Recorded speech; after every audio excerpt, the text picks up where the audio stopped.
Et le lendemain matin, 7h du matin, la FLD qui arrive pour nous contrôler.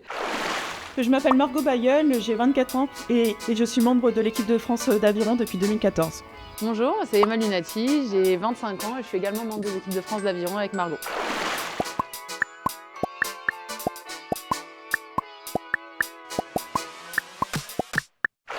Toi Margot, qu'est-ce qui t'a donné envie de commencer l'aviron?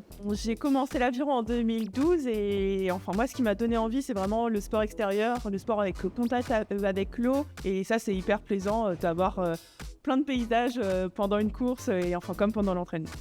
Et toi, qu'est-ce qui t'a donné envie de faire de l'aviron? Moi, c'est un petit peu un contexte général. J'en ai fait quand j'étais plus petite. Je faisais l'été l'aviron, l'hiver du ski de fond.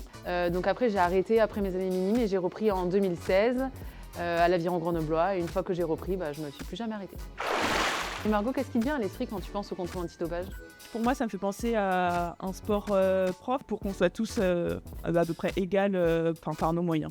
Toi, ça représente quoi? Moi, ça représente, comme tu l'as dit, un sport qui est propre, tout simplement. C'est vrai que pour moi, passer un contrôle antidopage, c'est quelque chose de naturel, on va dire. C'est même, j'ai envie de dire, rassurant. Bon, après, ça dure longtemps et c'est désagréable quand ça tombe pendant l'entraînement ou très tôt le matin. Mais globalement, j'ai envie de dire que c'est quelque chose, je pense, de bénéfique pour le monde du sport.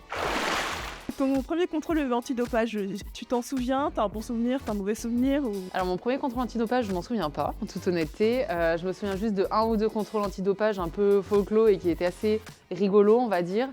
Dont un qui te concerne d'ailleurs. En fait, on était parti faire un footing. Margot a commencé à faire une super grosse crise d'urticaire, mais énorme. Margot a commencé à gonfler, mais un ballon, vraiment un ballon. On a appelé la kiné et là, tout de suite, elle nous a dit il faut se calmer, c'est dangereux. Donc, elle a dû faire une piqûre, etc. Enfin, genre un gros protocole.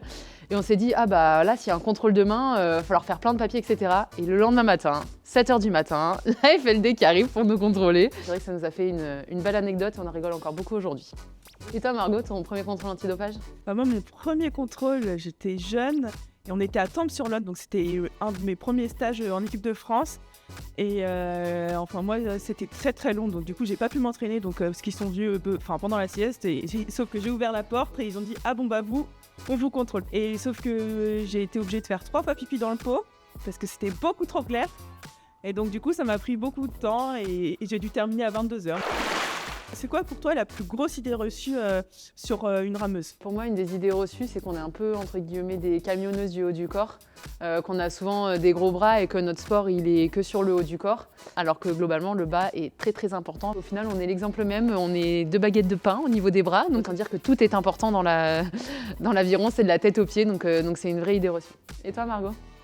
L'idée reçue, oui, tu as tout à fait très bien dit, c'est les bras. L'aviron, c'est en plus sur les jambes et c'est le muscle le plus fort. Et au final, il faut être fort de partout, équilibré, parce que si on a plus d'un côté ou de l'autre, ça va pas aller forcément plus vite. Et après aussi, c'est être très très grande. Après, nous, on est assez grandes, donc on va pas pouvoir dire le contraire. Pas les plus grandes, Mais on est pas mal.